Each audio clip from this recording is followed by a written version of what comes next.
Shalom, Bapak Ibu Saudara.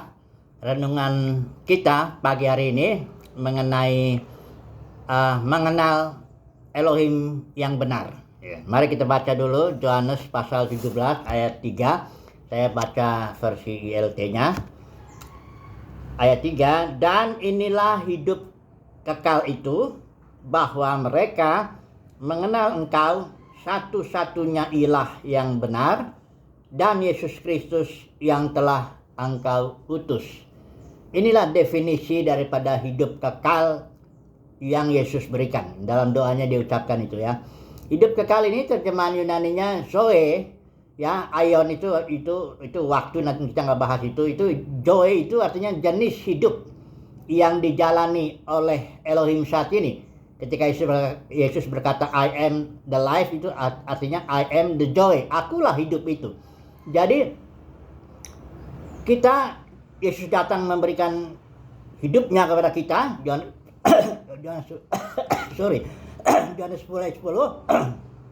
Aku datang supaya mereka mempunyai hidup. Itu jenis hidup Elohim, ya. Zoe istilah Yunaninya, agar kita kalau dijalani jenis hidup itu, kita bisa mengenal Bapa yang benar, Bapa di sorga yang benar, dan mengenal Yesus Kristus yang diutusnya. Mengapa harus ditekankan yang benar ini? Karena memang manusia ketika dia jatuh dalam dosa karena makan buah pohon pengetahuan baik dan jahat, manusia memiliki konsep atau menciptakan konsepnya sendiri tentang Tuhan. Setiap agama akan punya konsep Tuhannya, ya. Bahkan tiap pribadi akan memiliki konsep tentang Tuhan, ya. Karena memang manusia makan pohon pengetahuan itu, dia akan punya pengetahuan tentang Elohim, entah itu dia bisa uraikan dengan sistematis atau tidak. Pokoknya tiap orang, tiap pribadi punya konsep tentang Tuhan. Tapi itu nggak benar. Karena yang benar tuh yang di pohon kehidupan itu, yang dilambangkan pohon kehidupan, yaitu Zoe, hayat Kristus. Kita hanya bisa mengenal Bapa yang benar, Elohim yang benar, kalau kita mendapatkan hidup Zoe itu dan menjalaninya hari lepas hari, ya. Karena Yesus bilang, akulah jalan. Jadi kalau kita menjalani hayat Kristus itu hari lepas hari, kita akan sampai kepada pengenalan akan pribadi Bapa yang benar, ya. Nah, jadi banyak orang Kristen menurut saya keliru membayangkan rumah Bapa. Dibayangkanlah rumah Bapak itu kayak apartemen yang indah, ya. Ya pokoknya rumah yang indah lah, surganya jalannya dari emas. Itu konsep-konsep keliru tentang Bapak. Bukan begitu, ya. Tujuan kita orang Kristen, ya, kalau kita jalani hidup itu, ya, hayat itu, tujuan kita adalah pribadi Bapak, ya. Dan jalannya itu adalah pribadi Yesus. Sama sekali tidak bicara soal tempat. Roh Kudus itulah pengajar kita, ngajarin kita, memimpin kita ke dalam seluruh kebenaran. Orang Kristen yang masih punya konsep sorga itu tempat, rumah Bapa itu tempat, itu membuktikan dia masih keliru, ya. Kenapa demikian? Ya, memang kita perlu bertumbuh dalam pengenalan akan Elohim, ya. Kita perlu menyukai pribadi Bapa, menyukai pribadi Yesus, menyukai pribadi Roh Kudus dalam persekutuan kita hari lepas hari, agar kita mengenal Dia, ya, bertumbuh dalam pengenalan, ya. Karena hidup joy yang diberikan dalam batin kita itu masih berupa benih, ya, itu perlu bertumbuh. Nah, bagaimana bertumbuhnya? Ya, kita harus fellowship, harus menjalani hidup itu hari lepas hari, ya. Lain loh dengan menjalani aktivitas kekristenan, ya. Nah, saya mau bedain ini dari Lukas 15. Semoga ini lebih memperjelas, ya, masalah kita saat ini. Itu di situ kan perumpamaan anak yang hilang, ya. Ini kan Lukas 15 itu. Semua orang tahulah ceritanya itu sangat populer sekali. Tapi pengertiannya masih keliru menurut saya.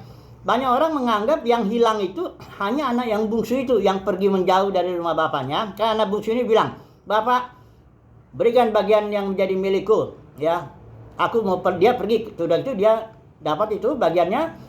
Dia pergi ke negeri jauh, berfellowship lah dia dengan pelacur, semuanya yang apalah. Kemudian dia lapar kan, jatuh miskin lah, ya. Masuk dia kandang babi, dia akhirnya dia sadar, di rumah bapakku itu orang-orang yang kerja situ makan berlimpah. Akhirnya dia balik, ya. Nah, Orang pikir itu anak yang hilang itu cuman satu itu anak yang bungsu itu. Kenyataannya sebenarnya yang hilang itu 2. Anak sulung itu pun hilang juga. Karena definisi hilang nanti kita lihat ya. Coba dulu kita lihat ya. Kenapa anak yang sulung itu hilang ya? Coba perhatikan ya, ceritanya ini setelah anak yang bungsunya pulang ke rumah, bapaknya tuh bikin pesta, yang anak yang sulung pulang dari ladang, marah dia. Wah, ada apa nih? Wah, dia nggak mau masuk. Terus bapaknya pergi keluar. Perhatikan ya, bapaknya pergi keluar dan bicara dengan yang anak sulung itu, ya. Nah, tapi lihat jawaban anak yang sulung nih. Perhatikan ayat 29 nih. Tetapi ia, ini anak sulung nih, menjawab ayahnya, katanya, telah bertahun-tahun aku melayani Bapa dan belum pernah aku melanggar perintah Bapa. Tetapi kepadaku belum pernah Bapa memberikan seekor anak kambing untuk bersukacita dengan sahabat-sahabatku. Perhatikan ini ya. Anak sulung itu memang mentaati pekerjaan bapaknya di rumah bapaknya itu. Apa aja dikerjain, katanya dibilang bertahun-tahun tidak pernah dilanggar perintah bapaknya itu. Ya. Tapi sebenarnya anak sulung ini juga nggak suka dengan bapaknya, berfellowship dengan bapaknya itu nggak suka. Dia cuma tunggu kapan bapakku ini memberikan kepadaku seekor anak kambing, supaya dikatakan di sini untuk bersukacita dia dengan sahabat-sahabatnya. Jadi anak sulung ini juga senangnya berfellowship dengan sahabat-sahabatnya. Kalau anak yang bungsu itu senangnya berfellowship dengan pelacur itu di luar rumah bapaknya ya. Jadi hilang itu artinya tidak suka bersekutu dengan bapak, nggak suka berdoa, nggak suka menikmati bapak, nggak suka berfellowship dengan itu hilang. Nggak peduli dia itu hilangnya di rumah, di gereja atau di luar gereja, di klub-klub malam, sama aja hilang juga itu. Saudara jangan pikir ya orang yang di dalam gereja itu yang beraktivitas khotbah ke sana kemari, menginjil ke sana kemari, mengunjungi orang sana, itu berarti dia udah suka dengan Bapa di sorga. Jangan dulu, jangan keburu-buru dulu ya. Bahkan Billy Graham saya udah sering itu, dia ditulis kok di bukunya Just As I Am, dia ada penyesalan dalam hidupnya bahwa dia kurang waktu bersekutu dengan Bapa di sorga. Itulah dia merasa ya, bayangkan orang seperti sekelas Billy Graham pun masih ada satu penyesalannya, kurang waktu untuk Tuhan ya. Kurang bersekutu dengan Tuhan gitu, maksudnya untuk mengenal Tuhan, untuk fellowship, untuk berbicara dengan Tuhan lah. Ya gimana sih kalau orang bicara dengan bapaknya kan nggak perlu apa formal begitu ya. Nah ini jadi kita mendapat, jadi tujuan hidup kita nih ya, mendapatkan benih joy itu supaya kita mengenal Bapa yang benar, mengenal Yesus Kristus juga yang benar ya, supaya konsep kita ini jangan jadi konsep seperti dunia. Maka Paulus bilang berubahlah ya akal budimu, jangan seperti dunia ya, supaya kita itulah ya, kita harus mengenal Bapa lah, intinya begitulah. Semoga kita mendapat kasih karunia lah ya untuk mengenal Bapa yang benar ya, dan mengenal Yesus Kristus yang diutusnya yang benar juga. Karena banyak konsep-konsep tentang Yesus ini kan. Mengenal juga Injil yang benar, Injil kerajaan itu ya. Mengenal juga Roh Kudus ya. Karena ini perlu dah kasih karunia ya untuk kita memahami Elohim yang benar itu ya. Haleluya. Amin.